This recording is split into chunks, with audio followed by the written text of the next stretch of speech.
नमस्कार दोस्तों, OCN network में आपका स्वागत है। मैं हूं ओमकार चौधरी। शीतकालीन सत्र का शुभारंभ हो गया है आज से और प्रधानमंत्री नरेंद्र मोदी चूकते तो हैं नहीं। जब भी उनको अवसर मिलता है, चिकुटी तो काट लेते हैं और मीडिया के सामने जो एक रवायत है, आमतौर पर जब नया सत्र शुरू होता है तो प्रधानमंत्री आकर के मीडिया के जरिए देश को संबोधित करते हैं। 11 मिनट का कुल मिलाकर के संबोधन था प्रधानमंत्री का और उसमें उन्होंने जो होने वाला है इस शीतकालीन सत्र में, उसके संकेत देते हुए विपक्ष को कुछ नसीहतें दी हैं। उन्होंने कहा है कि ये तो ठीक है कि पराजय के बाद आप यहाँ पहुंच रहे हैं, लेकिन अपनी पराजय से परेशान होकर के संसद को राजनीति का अखाड़ा या मैदान ना बनाएं। ये ड्रामे की जगह नहीं है, डिलीवरी की जगह है। यहाँ ये बताने की जरूरत है कि आपने एक्चुअल में किया क्या है। यानी जिस संसदीय क्षेत्र से आप चुन करके आए हैं, वहाँ की जनता के लिए आपने क्या किया है, क्या डिलीवरी दी है, क्या वादे पूरे किए हैं, ये बताइए। उन पर आप चर्चा करिए। तो एक तो प्रधानमंत्री के भाषण पर चर्चा करेंगे। भाषण नहीं, उद्बोधन पर जो उन्होंने मीडिया को इंटरेक्ट करते हुए करीब 10-11 मिनट बोले। दूसरे, मल्लिकार्जुन खड़गे के यहाँ एक मीटिंग हुई जिसमें विपक्षी दलों को बुलाया गया। शुरू में मीडिया में खबर आ रही थी कि टीएमसी नहीं पहुंची है, गई है कि नहीं गई है अभी इसकी पुष्टि होनी बाकी है, लेकिन उसमें तय किया गया कि एसआईआर पर पार्लियामेंट को नहीं चलने देंगे। यानी जिस एसआईआर पर ये मुंह की खा चुके बिहार में, अब ये चाहते हैं कि उस पर और मुंह की खाएं। मेरे साथ जुड़ रहे हैं अवनीश पीएन शर्मा जी, और क्यों ना उन्हीं के साथ चर्चा को आगे बढ़ाएं, बजाय इसके कि मैं इसे लिंगर ऑन करूं। अवनीश जी, बहुत स्वागत है। नमस्कार सर। नमस्कार, आपके सभी दर्शकों को भी प्रणाम जी। तो पहले जरा प्रधानमंत्री जी के जो उन्होंने मीडिया से बात की उसको सुन लेते हैं, फिर चर्चा को आगे बढ़ाएंगे। करने के लिए जगह बहुत होती है, जिसको करना है करते रहें। जी, शुरू से सुनते हैं। ड्रामा करने के लिए जगह बहुत होती है, जिसको करना है करते रहें। यहाँ ड्रामा नहीं, डिलीवरी होनी चाहिए। नारे के लिए भी जितने नारे बुलवाने हैं, वो पूरा देश खाली पड़ा है। जहाँ पराजित होकर के आए वहां बोल चुके हो, जहां अभी पराजय के लिए जाने वाले हो वहां भी बोल दीजिए, लेकिन यहाँ तो नारे नहीं, नीति पर बल देना चाहिए और वो आपकी नीयत होनी चाहिए। साथियों, हो सकता है राजनीति में नेगेटिविटी कुछ काम आती होगी। एक और सुन लेते हैं जी। तो हमारे मीडिया के मित्र कभी अगर एनालिसिस करेंगे तो उनको ध्यान में आएगा कि पिछले कुछ समय से हमारे सदन को या तो चुनावी का वार्मिंग अप के लिए उपयोग किया जा रहा है, या तो पराजय की बौखलाहट करने को निकालने के लिए उपयोग किया जा रहा है। अब मैंने देखा है कुछ प्रदेश ऐसे हैं कि सत्ता में रहने के बाद इतनी एंटी इनकम्बेंसी है कि वो वहां जनता में जा नहीं पा रहे हैं, वहां लोगों के बीच जाकर के अपनी बात बता नहीं पा रहे हैं, और इसलिए सारा गुस्सा या सदन में आकर के निकालते हैं और सदन को अपने उस राज्य की राजनीति के लिए इस्तेमाल करने की नई परंपरा को कुछ दलों ने जन्म दिया है। अब उन्होंने एक बार चिंतन करना चाहिए कि पिछले 10 साल से ये जो खेल खेल रहे हैं, देश स्वीकार नहीं कर रही है इन पद्धतियों को। तो अब थोड़ा बदलें, अपनी रणनीति बदले। मैं टिप्स देने के लिए तैयार हूं, उनको कैसे परफॉर्म करना चाहिए। मैं टिप्स देने को तैयार हूं, उनको कैसे परफॉर्म करना चाहिए। तो प्रधानमंत्री तो जब भी चुटकी काटने का समय होता है, वो लाल कपड़ा दिखाने से चूकते नहीं हैं। सर, प्रधानमंत्री का ये बाइट आपने सुना और इतने अपने तमाम अनुभव के बाद और पिछले 11 सालों से लगातार प्रधानमंत्री को देखने के बाद आप भी समझ गए होंगे कि he is in very dangerous mood. प्रधानमंत्री वाणी से बड़े सज्जन व्यक्ति हैं और गुजरात से आते हैं जहां बड़ी विनम्रता से अपनी बात कही जाती है। वेस्ट यूपी में या हरियाणा में तुम तड़ाम बड़े आराम से होता है, उसको बिहार के लोग सहजता से नहीं ले पाते, पूर्वी उत्तर प्रदेश सहजता से नहीं ले पाता। आप चले जाएंगे अगर गुजरात, तो वहां तो मतलब बिल्कुल वो तो घायल हो जाएगा बेचारा गुजराती, इतना विनम्र होता है। प्रधानमंत्री ने अपने संबोधन में तुम कहा है, सामान्यतः कहते नहीं। और सर, ये साफ संकेत और चेतावनी है कि अब ये बहुत ही राजनैतिक क्रूरता का समय है। अभी जब हम आप बात कर रहे हैं 12:09 हो रहा है जब मैं बोल रहा हूं, और आपने जो कहा अपने इंट्रो में कि ये हंगामा ही करेंगे, प्रधानमंत्री ने सुबह ही बता दिया कि ड्रामा करेंगे और इन्होंने ड्रामा शुरू किया और लोकसभा 12 बजे तक के लिए स्थगित हो गई थी। 9 मिनट ज्यादा हो गए हैं, पता नहीं, मैं अपडेट नहीं हूं क्या चल रहा है क्या नहीं चल रहा है। लेकिन सर, ये अपनी हार जो लगातार मिलती जा रही है उसकी खींच तो वहां उतारेंगे, ये तो प्रधानमंत्री ने कह दिया। उनको डिकोड क्या करना है, सब कह दिया। जो डिकोड करना था, मैं स्पष्ट रूप से ये देख रहा हूं कि प्रधानमंत्री या ये सरकार अब छोड़ने वाली नहीं। और कैसे छोड़ने वाली नहीं, सरकार का हालांकि इसमें कोई रोल नहीं है। राहुल गांधी जिस तरीके से शाब्दिक बदतमीजी कर रहे हैं, उनका एक कल गाड़ी में बैठे हुए बाइट लोगों ने सुना होगा, एक बार फिर वो वोट चोरी और चुराता है, इस तरह की शब्दावली का प्रयोग। सर, केसेस सामने खड़े हैं। वीर सावरकर वाले मानहानि वाले मामले में जरूर कुछ ब्लंडर हुआ है। उस ब्लंडर की तरफ भी ऐसा मैं मानता हूं कि एक सीडी अकेली थोड़ी ना बनी होगी सर, कि गायब हो गई तो मामला खत्म हो गया।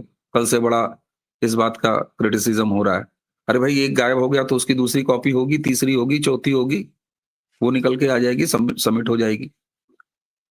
इसके अलावा अभी आज 2 तारीख है और श्रीवास्तव जी यहीं उत्तर प्रदेश के लखनऊ के रहने वाले हैं, जिनके केस में ये सुप्रीम कोर्ट पहुंचे हैं सेना के अपमान वाले मामले में। मैं उनसे लगातार अपने यहाँ बात कर रहा हूं, वीडियो पे बात कर रहा हूं, और वो जिस मजबूती से उस मुकदमे को और जो डॉक्यूमेंट्री एविडेंसेस उन्होंने प्रस्तुत किए हैं, उन्हीं के मामले में जब दिल्ली में जमानत ले, यहाँ लखनऊ में मुचलका भर के जमानत लेने के बाद राहुल गांधी अपना मामला लेके गए सुप्रीम कोर्ट। लगातार लंबी लंबी तारीखें मांग रहे थे और सुप्रीम कोर्ट ने कहा कि ऐसा एक कोई सच्चा भारतीय ऐसा नहीं कर सकता। ये उन्हीं के मामले में टिप्पणी आई थी, अंतिम केस बिल्कुल। जिसमें वो जमानत पे है। 4 तारीख को डेट लगी हुई है, राहुल गांधी मजबूर हुए हैं। 4 तारीख से वो डेट बहुत आगे की चाहते थे, कोर्ट ने दिया नहीं। दूसरा, एक नया ईडी ने नया केस उठा के रख दिया है। अब सर, इनके जेल जाने का और प्रधानमंत्री का यह संकेत, अब वो नहीं छोड़ने वाले। जितने लोगों की ये प्रतीक्षा थी कि ये कब जेल जाएंगे, ये निश्चित रूप से मैं आपको बता दूं आगे आने वाले समय में, और प्रधानमंत्री किसी फैसले, अदालत के फैसले पर कोई असर डालने वाले व्यक्ति हैं, ऐसा नहीं है कि वो अब जेल भेजेंगे। लेकिन अब मुकदमे जिस तरीके से केसेस इनके अंतिम स्टेज तक पहुंच चुके हैं, प्रधानमंत्री आश्वस्त है कि इस देश के कानून के हिसाब से इनको तय सजा अदालतें देंगी। तो ये एक समय आ गया है सर। इस शीतकालीन सत्र में ये एग्रेशन के साथ नहीं गए हैं, ये अपने कपड़े फाड़ रहे हैं जो बेल तक आए हैं। प्रधानमंत्री ने इनके कपड़े उतार दिए। प्रधानमंत्री इस मूड में। निश्चित तौर से एसआईआर पर जिस तरीके से सुप्रीम कोर्ट लगातार केस खारिज कर रहा है, चाहे पंजाब से हो, और जो ये अभी वेस्ट बंगाल से लेके और तमिलनाडु तक की याचिकाएं हैं, इनको क्लब कर दिया है। एक में एक तो आज कल एक केस में कल 2 तारीख को है फैसला, एक में 5 को है, अंतिम फैसला 9 को आ जाएगा। लेकिन ये मंशा तो साफ है कि एसआईआर के प्रति सुप्रीम कोर्ट और सदन दोनों का ये मत है कि एसआईआर होनी चाहिए, मतदाता सूची का शुद्धिकरण होना चाहिए। इससे निकली हुई बात, अगर मतदाता सूची का शुद्धिकरण हो जाता है, उसी से 100% ईमानदारी से चुनाव सुनिश्चित हो जाता है, और अगर ये हो जाता है तो रिजल्ट बिहार आता है, ये इनको पता है। अखिलेश यादव इतने डरे हुए हैं कि उनको ये अच्छी तरह से पता है। उन्होंने यूट्यूबरों को संबोधित करना शुरू किया, कहा बे भैया कोई उल्टा पुल्टा गाना मत बना, पीडीए का नाम बदल देते हैं, और पीडीए का नाम बदलते हैं रातों रात। कहां फरार हो के सर? कर्नाटक में। उत्तर प्रदेश में पीडीए की राजनीति आपको करनी है, और आप जब नाम बदलते हैं पीडीए का, जातिवादी उसके केमिकल को आप जबरिया जो है वो डिलीवरी और उसकी राजनीति से जोड़ना चाहते हैं, तो आप कर्नाटक में ही कांड करते हैं, ताकि यहां बैठे आपके उस सो कॉल्ड पीडीए के मुलम्मे को पता न लगे। जब बिहार चुनाव के बाद प्रधानमंत्री हुंकार भरते हैं बंगाल में सर 6 लाख, केवल 6 लाख वोटों का अंतर है पिछले चुनाव से। और सर शुरुआती अंदाजा ये था कि 8 से 10% वोट एसआईआर से शुद्ध हो रहे हैं। अब अंदाजा ये है कि 18 से 20% शुद्धिकरण हो रहा है। कहां गई ममता बनर्जी? उत्तर प्रदेश में आ जाइए सर। उत्तर प्रदेश में जिस तरह से एसआईआर शुरू हुआ है, अगर आप उस बिंदु को आगे कहेंगे तो उस पर हम लोग आगे बात करेंगे, लेकिन उसका एक पॉइंट खाली बता दे रहा हूं, केवल एक पॉइंट बता दे रहा हूं सर। यहां 2 करोड़ के आसपास, बंगाल में केवल 7 करोड़ मतदाता हैं, 1.5 करोड़ की फिगर पहुंचने वाली है। उत्तर प्रदेश में 2 से 2.25 करोड़, और इसमें से कम 50 से 55 लाख 60 लाख जो मृतक हैं मतदाता, जिनका अभी तक नाम है। मैं सर आज सुबह ही एक बाइट देख रहा था वेस्ट यूपी की। एक जाट बहुल गांव में एक यूट्यूबर गए थे, और बाकायदे वो जैसे पंचायत बैठी होती है, बैठकी वाली हुक्का वगैरह था, ताऊ लोग बैठे हुए थे। उनमें से एक ताऊ ने बड़ी महत्वपूर्ण बात कही। उन्होंने कहा देख भैया, वो पूछा कि एसआईआर ठीक हो रहा नहीं हो रहा? तो ताऊ ने कहा कि भाई बिल्कुल ठीक हो रहा है। और ताऊ ने फिगर दिया, उन्होंने कहा कि 4400 वोट हमारे गांव में है, और हम एड़ी और सर का पसीना लगा लेते हैं तो 2200 वोट पोल करा पाए हम। और जानता है बेटा इसका रीजन क्या है? इसका रीजन यह है कि इनमें से बहुत सारे हमारे गांव के वरिष्ठ लोग जो अब नहीं रहे संसार में, उनके नाम है। बहुत से हमारे बच्चे ऐसे हैं जो माइग्रेट हो गए हैं बड़ी शहरों में, दूसरे शहरों में अच्छी नौकरियां कर रहे हैं, और भगवान ने उन्हें इतनी शक्ति दी, इतना धन दिया, इतना उनके कर्म को बल दिया कि उन्होंने वहां घर बना लिया और वहां के वो मतदाता हो गए। तो उन्होंने कहा कि अगर यहाँ एसआईआर के बाद हमारे गांव की अकेले, और उन्होंने एक चीज और कही, उन्होंने कहा कि हमें पता, हम एक एक को पहचानते हैं, हमारे गांव में एक भी रोहिंग्या और बांग्लादेशी भी नहीं है। तो उन्होंने कहा कि अगर हमारा जो मतदाता सूची है वो शुद्ध हो गया तो हम 100% पोलिंग करा लेंगे। अब आप सोचिए सर, ये जो अवैध वोटर्स थे वो किसके थे? अच्छा, दूसरा भाई, अखिलेश यादव को भी जो मत मिलेंगे वो यहीं के मतदाता से न मिलेंगे। आपको किस बात का भय है एसआईआर का? तो सर इस देश में चाहे मतदाता की सूची हो, चाहे नागरिक की सूची हो, अगर भारतीय है और वो 100% इंडियंस की हुई, तो आज के इस विपक्ष और खासतौर से राहुल गांधी और उनके कांग्रेस की राजनीति खत्म, स्पष्ट रूप से खत्म। सुप्रीम कोर्ट ने कहा एक सच्चे भारतीय को ऐसा नहीं करना चाहिए, तो सच्चा भारतीय कैसे गलत सरकार चुनेगा और ऐसी राजनीति को चलने देगा? सर ये कपड़े नोच रहे हैं मारे डर के, हिस्टीरिया का दौरा पड़ा है सर इन्हें संसद में। बिल्कुल। और काम का क्या है सर? प्रधानमंत्री का काम क्या है? 11 साल का देख लीजिए, इन्होंने कब हंगामा नहीं किया, और सरकार ने कौन सा अपना काम रोक दिया है संसद में कराने से? जी साहब बात ऐसी है कि आगे बढ़ने से पहले मैं एक बात बता दूं दर्शकों को। 25 साल हो गए हैं प्रधानमंत्री को सीएम और पीएम ऑफिस में। 25 साल एक संत का जीवन जी रहे हैं, और कितने विनम्र, कितने उदार, और कितना जन सेवा को और देश सेवा को समर्पित। और इनके परिवार को प्रधानमंत्री ऑफिस छोड़े हुए कितने साल हो गए। 89 में वीपी सिंह ने रिप्लेस किया था राजीव गांधी को। 11 साल वो और 25 साल ये, 36 साल से ये पीएम हाउस से, पीएम ऑफिस से बाहर है परिवार। लेकिन इनकी बॉडी लैंग्वेज, इनकी जबान, इनके तौर तरीके शहंशाहों वाले। 35 गाड़ियों के काफिले के साथ चलते हैं, चार्टर प्लेन में यात्राएं करते हैं, जब जी चाहता है तब विदेश यात्रा पर निकल जाते हैं, किसी को बताते नहीं हैं, और देश के प्रधानमंत्री को गाली गलौज करते हैं। तो सवाल ये है कि जो हमारी डेमोक्रेटिक रवायत है, जो हमारी प्रक्रिया है, जो प्रणाली है, उसमें जो आस्था रखने वाले लोग हैं, वो ऐसे परिवार की एरोगेंस कब तक बर्दाश्त करेंगे। इसलिए अवनीश जी, इनको जगह दिखाई जा रही है बार बार। अब जरा इस पर आते हैं अवनीश जी, ये खरगे साहब के यहाँ मीटिंग हुई और उसमें कहा गया, एक असरानी की फिल्म आई थी कि हम नहीं सुधरेंगे, बहुत सालों पहले, कम से कम 60 साल पहले, 50 साल पहले आई होगी, हम नहीं सुधरेंगे। एसआईआर पर मुकी खाई है, कुल 6 पर सिमट गए हैं बिहार में, 6 सीटें आई है। पिछले दिनों एक बड़ा रोचक प्रसंग एक एंकर मुझे बता रहे थे कि साहब राहुल गांधी मीटिंग में आने वाले थे, कृष्णा अल्लावरू से कहा कि सबको आ जाने दीजिए, उन्होंने कहा कि सब आ चुके। बोला नहीं नहीं, जो एमएलए चुन करके आए। बोला ये बैठे सोफे पे, 6 के 6 ही आए हैं चुन करके। तो जिनको ये पता नहीं है कि हम कहाँ जमीन में, रसातल में उतारे जा चुके हैं, उतर चुके अपने कर्मों की वजह से, वो क्या मीटिंग करेंगे, क्या समीक्षा करेंगे।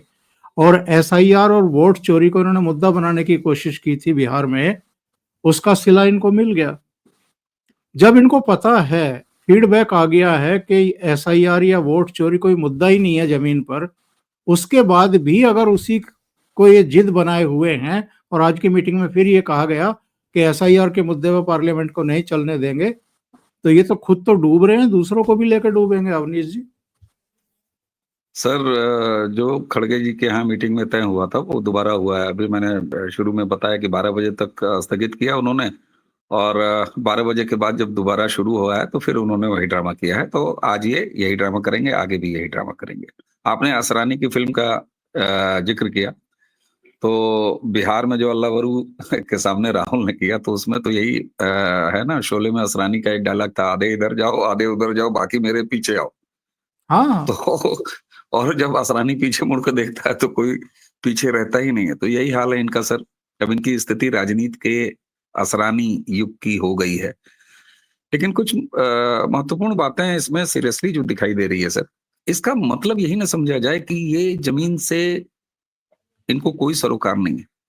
मैं ये नहीं कह रहा कि इनके पास फीडबैक नहीं आता। आपने भी अभी कहा कि इनके पास फीडबैक आ गया है कि एसआईआर नहीं चला, वोट चोरी नहीं चल रही है, न चलेगी, क्योंकि मत चोरी नहीं हो रही है तो मत चोरी का आपका कोई जुमला चलेगा नहीं। लेकिन फिर भी ये ऐसा क्यों करना चाहते हैं? हम आप बैठ के यहाँ चिंता कर रहे हैं कि कांग्रेस क्यों। हर दूसरा कंटेंट क्रिएटर या वक्ता यही कहता है कि कांग्रेस को क्यों नहीं समझ में आ रहा है। सर, उसके बावजूद भी कांग्रेस क्यों नहीं समझ रही है? क्योंकि कांग्रेस समझना नहीं चाहती। कांग्रेस क्यों नहीं समझना चाहती? क्योंकि कांग्रेस में ये माँ बेटा और 10 जनपद परिवार कांग्रेस में भारत की राजनीति नहीं कर रहा। इसको भारत की राजनीति को कोई सरोकार नहीं। राहुल गांधी को अगर इलेक्शन लड़के आगे अगर सत्ता परिवर्तन करना होता तो वो कंस्ट्रक्टिव पॉलिटिक्स करते। वो डिस्ट्रक्टिव पॉलिटिक्स से भारत में अब सत्ता परिवर्तन नहीं कर सकते। लेकिन फिर भी वो कहते हैं कि बांग्लादेश बनाना है, फिर भी वो कहते हैं नेपाल बनाना है। ये विदेशी स्क्रिप्ट है जो भारत में असफल जरूर हो रही है, लेकिन रिजिम चेंज कराने के अपनी उस तथाकथित कोशिश में राहुल गांधी को यहाँ का सीईओ बनाया है और यहाँ काम पे लगाया है। राहुल गांधी नौकरी कर रहे हैं विदेशी एजेंटों की, इसलिए कांग्रेस की राजनीति राहुल गांधी के रहते नहीं बदलेगी, कतई नहीं बदलने वाली। दूसरा, आप ये देखिए, एक तरफ ये एसआईआर को मुद्दा बनाने का प्रयास करते हैं, दूसरी तरफ यहाँ चुनाव आयोग की पूरी निष्पक्षता को और उसकी पूरी क्रेडिट को खराब करने की कोशिश करते हैं। दूसरा, कर्नाटका में क्या हो रहा है, अपनी पार्टी के अंदर क्या हो रहा है, वहां मन नहीं लगता। इस आदमी को इतना नहीं पता है कि बिहार में हमारे 6 जीते हैं कि 60 जीते हैं, कह रहा है सबको बुला लो। तो आप मुझे ये बताइए कि कांग्रेस के अंदर क्या राहुल गांधी राजनीति कर रहे हैं? नहीं भाई, अगर करते तो तुम डीके शिव कुमार और उधर उनका मामला निपटाते ना, नहीं निपटा रहे हो आप। बिहार हारते हो, मध्य प्रदेश चले जाते हो चिंतन करने, जहां की चुनाव अभी पता नहीं कब है। सर, हम लोग सॉरी टू से कितनी भी राहुल गांधी की अच्छाई चाह लें, हम लोग कितना भी कोशिश कर लें कि मोदी जी के सामने एक ठीक ठाक विपक्ष खड़ा हो जाए, हम लोगों की लाख कोशिशें कभी काम नहीं आने वाली है सर, क्योंकि राहुल नहीं सुधरने वाले, कांग्रेस नहीं सुधरने वाली। नहीं, और इसीलिए प्रधानमंत्री ने मैं तो व्यक्तिगत रूप से इसकी अच्छाई नहीं चाहता, क्योंकि ऐसा मैंने व्यंग नेतृत्व, कहा, वैसा नेतृत्व इस देश को नहीं चाहिए। मैंने व्यंग कहा है सर, मैंने व्यंग कहा कि मतलब हम लोग जी जान लगा देते हैं, रोज हम लोग राहुल गांधी, हमारे दर्शक भी कहते हैं यार आप लोग रोज राहुल गांधी लेके बैठ जाते हो बतियाने हैं, तो हम तो यही कहते हैं कि भैया हम चाहते हैं कि ये सुधर जाए, फिर देखिए आप नहीं सुधर रहा है। क्योंकि इनको तो 2014 से जो समझा है देश ने इनकी पॉलिटिक्स को, वो तो लगातार समझ रहा है, चुनाव दर चुनाव समझ रहा है, स्टेट्स में समझ रहा है, राज्यों में समझ रहा है, केंद्र में समझ ही रहा है। सर, अगर आप जिक्र करें तो या चाहे तो उत्तर प्रदेश में इसी एसआईआर पे क्या चल रहा है? उत्तर प्रदेश भी और पश्चिम बंगाल में भी देखिए, मैं दोनों पश्चिम बंगाल भी और उत्तर प्रदेश भी, दोनों जगह एसआईआर से जो बेचैनी दिखाई दे रही है। और मुझे तो आश्चर्य हो रहा है अवनीश जी, आपने नोट किया होगा, एक तरफ तो अखिलेश यादव का एसआईआर फॉर्म पर सिग्नेचर करने का दृश्य जो है वो मीडिया में जारी किया जाता है, दूसरी तरफ राम गोपाल यादव दिल्ली में कह रहे हैं कि हम एसआईआर पर पार्लियामेंट नहीं चलने देंगे। किसका मूर्ख बना रहे हो, अपना या पब्लिक का? जी सर कोरोना में क्या किया था इन्होंने? भाजपा की वैक्सीन हम नहीं लगवाएंगे, मत लगवाओ। लेकिन उसके बाद क्या किया? यहां तक कुर्ता चढ़ा के लगवाया। एक उनका उमाकांत या रमाकांत यादव था, आजमगढ़ का नेता, उसने कहा कि जिसको कोरोना हो गया आओ हमसे गले मिलेंगे, हमको कोरोना कुछ नहीं, मोदी की अफवाह है। निपट गए कितने लोग। तो सर, जब जीवन रक्षक औषधि के मामले में इनका ये हाल है, तो फिर राजनीति के मामले में एसआईआर को कैसे कर सकते? बिल्कुल। और जरा भाषा देखिए, योगी जी ने एसआईआर शुरू होते ही पैरेलल डिटेंशन कैंप अलाउ किया कि हम डिटेंशन कैंप बनाएंगे। क्यों? क्योंकि एसआईआर के दौरान जो पहचान होगी, और सिर्फ एसआईआर के दौरान नहीं, यदि आप अनुमति दे तो 2-3 मिनट मुझे लगेगा उत्तर प्रदेश को अपडेट करने में कि चल क्या रहा है, प्लीज। किस तरीके से अलग अलग समय में या एक ही समय में चल रही अलग अलग कार्रवाइयों को अगर केवल सिंक्रोनाइज कर दिया जाए तो कितने अच्छे परिणाम निकाले जा सकते हैं। इसका उदाहरण मैं उत्तर प्रदेश से आपको दे रहा हूं, 3 उदाहरण दे रहा हूं। एसआईआर शुरू हुआ, एसआईआर शुरू होते ही योगी जी ने पैरेलल डिसीजन लिया कि हम पूरे उत्तर प्रदेश के हर एक जिले में डिटेंशन कैंप बनाएंगे।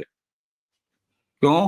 क्योंकि डिटेंशन कैंप इसलिए बनाएंगे, एसआईआर होगा, उसमें से अवैध लोगों का पता चलेगा, और अवैध केवल बांग्लादेशी और रोहिंग्या नहीं, जो उत्तर प्रदेश में बना है वो 4 लोगों को चिन्हित किया जाना है, और 4 से भी ज्यादा, लेकिन 4 लोगों के नाम दिए गए। बांग्लादेशी, रोहिंग्या, पाकिस्तानी लोग चौंकेंगे, और अफ्रीका मूल अफ्रीकन कंट्रीज के लोग फिर चौंकेंगे कि भाई साहब ठीक है, पाकिस्तानी कहां से आ गए? पाकिस्तानी इसलिए आ गए ऑपरेशन सिंदूर के दौरान, याद कीजिए सर, कितने पाकिस्तानी निकले थे आपके यहाँ? सही। दूसरा बिहार से भी एक उदाहरण आ चुका, वेस्ट यूपी से भी एक उदाहरण आ चुका कि सरकारी शिक्षिका तक बन के बैठी हुई थी पाकिस्तान की महिला। तो पाकिस्तानियों को भी आइडेंटिफाई करना है। और अफ्रीकी मूल के बहुत सारे ऐसे हैं जो यहाँ ग्रे कामों में लगे हुए हैं। उत्तर प्रदेश में है, आप नोएडा की तरफ जाएंगे, एनसीआर की तरफ जाएंगे, आपको सीधे सीधे दिखाई देगा गाजियाबाद मेरठ में उनकी दखल है। उनकी दखल नोएडा के एरियाज में है, गौतम बुद्ध नगर में। नशा बेचते हैं। नशा, मैंने ग्रे वही कहा, वो ड्रग्स बेचते हैं और तमाम काम करते हैं। यहाँ तक कि तमाम और महिलाओं से जुड़े मतलब बड़े गंदे जो धंधे हैं उनमें भी इन्वॉल्व रहते हैं।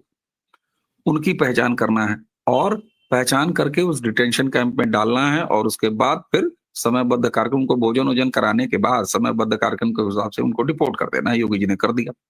22 तारीख को, आज 1 तारीख है, हम लोग बात कर रहे हैं सर, 22 तारीख को योगी आदित्यनाथ ने उस ऑर्डर पर साइन किया। मात्र 8 दिन हुए हैं। मैं आपको 2 अकेले बड़े उदाहरण गिनवा रहा हूं। मैं अपेक्षा करूंगा कि जो भी दर्शक लखनऊ से हों, जरा वो इस बात की तस्दीक करें कि क्या ऐसा हुआ है कि नहीं।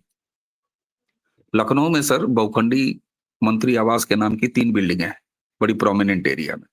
उसमें विधायकों को और मंत्रियों को फ्लैट अलॉट होते हैं। उसके ठीक सामने नूजुल की एक बड़ी लैंड, और उस नूजुल की बड़ी लैंड पे मेरी आंखों देखा है, मैंने ये वेरीफाई किया है, 1,500 के लगभग टारपोलिन वाली वो झुग्गियां थी, जिनमें सारे के सारे, अगर आप रुक के पूछते थे कि कहां से हो, असम से हैं। 99.99% असम में कहां से हो, बरपेटा से हैं। क्या काम करते हो? तो जब से ये स्वच्छता अभियान चला है तब से नगर निगमों या जितने भी निकाय हैं उनमें सफाई कर्मचारियों की बहुत ज्यादा जरूरत है। तो जो नियमित हैं उनके अलावा जो ठेका पे दे दिया तो वो भर भर के इनको अपॉइंट करते हैं। एक्स डीजीपी उत्तर प्रदेश ब्रजलाल जी, जो कि अभी सांसद भी हैं, उन्होंने एक बाइट सुबह मॉर्निंग वॉक के समय बनाया। उन्होंने कहा ये 5 हमारे सामने, पांचों के पांचों बांग्लादेशी, सबके सब 22 तारीख में डिटेंशन कैंप का ऑर्डर हुआ और सारी बस्ती खाली हो चुकी है सर। केवल 8 दिन हुए हैं उस ऑर्डर को पास होने में। डिटेंशन कैंप अभी केवल वेस्ट यूपी में एक और ईस्टर्न यूपी में एक, 2 जगह, हालांकि ये जिले जिले बनने हैं, उसकी प्रक्रिया चालू है कि जो सरकारी इमारतें हैं गैर प्राय जो उसका काम यूज नहीं हो रहा वहां बना दो, पुलिस लाइन में बना दो, बाकी जगह पे बना दो। सर 1,500 वो सारी की सारी झुग्गियां खाली, सबके सब भग गए। दूसरा उदाहरण दे रहा हूं, डालीबाग एक एरिया है पुराने लखनऊ का, वहां भी नूजुल की एक बड़ी लैंड थी जिस पर कम से कम 2,500-3 हजार ऐसी झोपड़ियां थी। सबके सब 22 तारीख से ऑर्डर होने के बाद खाली, गायब। मैं कहता हूं अगर तुम असम के थे, बरपेटा के थे और तुम ये कहते थे, मैं खुद एक दिन गाड़ी रोक के पूछा मैंने, तो कहते थे हाँ हमारे पास राशन कार्ड भी है, हमारे पास ये कागज भी है, हमारे पास आधार भी है, सब है। अगर सब था तो भगे क्यों? क्यों भगे? बिल्कुल। और ये स्थिति केवल लखनऊ की नहीं है सर, सहारनपुर, मुजफ्फरनगर, मेरठ, बरेली, सहारनपुर, प्रयागराज, यहां तक कि यहाँ पूर्वी उत्तर प्रदेश के गोरखपुर, कुशीनगर जो बिहार से लगता है, नेपाल के जिले महाराजगंज, श्रावस्ती, इन सारी जगहों से ये भाग रहे हैं क्योंकि इन्हें पता है कि योगी जी ने अगर पकड़ लिया, और एसआईआर से ये संभव हो रहा है। इसीलिए मैं बार बार कहता था सर कि एसआईआर को एक मामले में एनआरसी समझिए, और वो साबित हो रहा है। वो बिहार में साबित हुआ, वो बंगाल में भी इसी तरह साबित होने जा रहा है। दूसरा इन्होंने क्या किया कि आधार में अगर आपके जन्मदिन का कंफर्मेशन आप नहीं करा पाते हैं, साबित नहीं कर पाते हैं कि आधार में जो आपका डेट ऑफ बर्थ है, एक दूसरा ऑर्डर आया, तो आपका वो आधार कैंसिल कर दिया जाएगा। अब आधार अगर कैंसिल हो गया तो ऑटोमेटिकली उस आधार के आधार पर बने हुए जितने और कागज थे, चाहे डीएल हो चाहे बाकी सारी चीजें हो, वो भी कैंसिल। और उस ऑर्डर में ये किया गया है कि अगर आपके जन्म तिथि का मिलान नहीं होता है, हाई स्कूल का सर्टिफिकेट, दिस सर्टिफिकेट, कुछ भी हो, अगर तुम बरपेटा के ही रहने वाले हो तो जाके लिखवा के लाओ ग्राम प्रधान से, और ये तो करना पड़ेगा तुमको उत्तर प्रदेश में अगर रहना है तो आप सोचिए सर, बिल्कुल। उससे आपकी पहचान हो जाएगी कि आप गैर भारतीय हैं। तीसरा जो ऑर्डर पहले ही एसआईटी के जरिए, एसटीएफ के जरिए, सॉरी एटीएस के जरिए चला रहे हैं, जितने भी मदरसे हैं उनमें पढ़ने वाले बच्चों का वेरिफिकेशन, उसमें पढ़ाने वाले मौलानाओं का वेरिफिकेशन, उसको चलाने वाले संचालकों का वेरिफिकेशन, फंड देने वालों का वेरिफिकेशन, ये सारी चीजें जब एक साथ सिंक्रोनाइज हो रही हैं तो ये केवल और केवल उत्तर प्रदेश में गैर भारतीय की ही पहचान कर रही हैं और डिटेंशन क्रम पहले ही तैयार है। यानी नया एड्रेस तैयार है और किसको जाना है उसकी लगातार क्रम जारी है। तो इसमें एसआईआर का योगदान नहीं है तो क्या है? तो स्पष्ट रूप है सर कि एसआईआर ने जो बिहार में किया है ना, और मैं आज कह रहा हूं सर, मैं जरा बचता हूं भविष्यवाणियां करने से। सर वेस्ट बंगाल में महाराष्ट्र और बिहार होने जा रहा है। बिल्कुल बिल्कुल होगा। उसकी वजह मैं आपको बताता हूं सर। एक तो एसआईआर से शुद्धिकरण, केवल 6 लाख वोटों का गैप, और 6 लाख वोटों का गैप वो भी तब जब टीएमसी के गुंडा जो हैं वो हावी होते थे मतदाता के ऊपर। शुद्धिकरण के बाद वहां से भगदड़। दूसरा, प्रधानमंत्री ने बिहार चुनाव के बाद जो हुंकार भरी है बंगाल के लिए, उससे भय जो व्याप्त था मतदाताओं में उसमें काफी कमी आई है और वो धीरे धीरे दूर हो रहा है। और ममता दीदी जानती हैं कि जिस दिन भय निकल गया, भयमुक्त हो गया मतदाता, इनका खेल खत्म है। इनका खेल निश्चित तौर पर खत्म है और केवल एसआईआर ने वो काम कर दिया है। चुनाव हार चुकी है ममता बनर्जी, बंगाल चुनाव हार चुकी हैं। अब कितनी सीटें बचा पाएंगी बिहार की तरह, ये देखना बाकी। और इससे एक शक्ति और मिली है प्रधानमंत्री के हुंकार से। बंगाल का जो बीजेपी का काडर है उसमें संघर्ष करने और नाक से नाक मिला के काम करने का मादा आ गया है। ये सारी चीजें संकेत कर रही हैं, चाहे वो उत्तर प्रदेश हो और चाहे वेस्ट बंगाल हो। अकेले मतदाता सूची का पवित्रीकरण ही इनकी संपूर्ण राजनीति समाप्त करने वाली है। अखिलेश यादव के बारे में एक अंतिम चीज बोलूंगा सर। अखिलेश यादव केवल एक चुनाव हारने नहीं जा रहे हैं। अखिलेश यादव की जो बॉडी लैंग्वेज है, देखिए किसी नेता के लिए सर, आप इतने अनुभवी जर्नलिस्ट रहे हैं सर, किसी नेता के जीवन में एक चुनाव हार जाना, कोई 2 चुनाव हार जाना कोई बात नहीं होती। अखिलेश यादव केवल 27 का चुनाव नहीं हारने जा रहा है। अखिलेश यादव ये जानते हैं कि भारत में अब केवल डिलीवरी की पॉलिटिक्स चल रही है। प्रधानमंत्री ने भी ये कहा, बिहार ने इसको साबित किया, हरियाणा ने इसको साबित किया, महाराष्ट्र ने इसको साबित किया, उत्तर प्रदेश ने 2022 में ही इसको साबित किया डिलीवरी की पॉलिटिक्स को, और 32 साल पुराना रिकॉर्ड, 34 साल पुराना रिकॉर्ड तोड़ दिया, सरकार लेके आए। अखिलेश यादव ये जानते हैं कि वो मुलायम सिंह यादव के राजनीतिक लेगेसी को, अपनी पूरी राजनीति को समाप्त होते हुए देख रहे हैं। एमवाई फैक्टर बिहार में नहीं चला, नीतीश कुमार ने बदल दिया उसको, महिला और युवा हो गया। बिल्कुल। उत्तर प्रदेश इससे अलग है क्या सर? योगी भविष्य, भारत के राजनीति का भविष्य के रूप में देखे जाते हैं, और सिर्फ 25 करोड़ उत्तर प्रदेश वालों के लिए नहीं, पूरे भारतीयों की जिस तरीके से नरेंद्र मोदी के पीछे है। और याद कीजिए सर, गुजरातियों ने जिस तरीके से सजो के रखा था नरेंद्र मोदी को इतने सालों को, कि वो जानते थे कि इनके अंदर पीएम मटेरियल है और ये देश का नेतृत्व करेंगे एक दिन। और योगी जी तो, उनके पीछे तो अपेक्षाएं हैं। चाहे आप त्रिपुरा चले जाइए, हरियाणा चले जाइए, हर आदमी, हर प्रदेश कहता है कि हमको योगी दे दो। तो निश्चित तौर पर अखिलेश यादव अब राजनीति समाप्त होते हुए देख रहे हैं, एक चुनाव नहीं हारना। और यही स्थिति आपको वेस्ट बंगाल में देखने को मिलेगी। क्यों?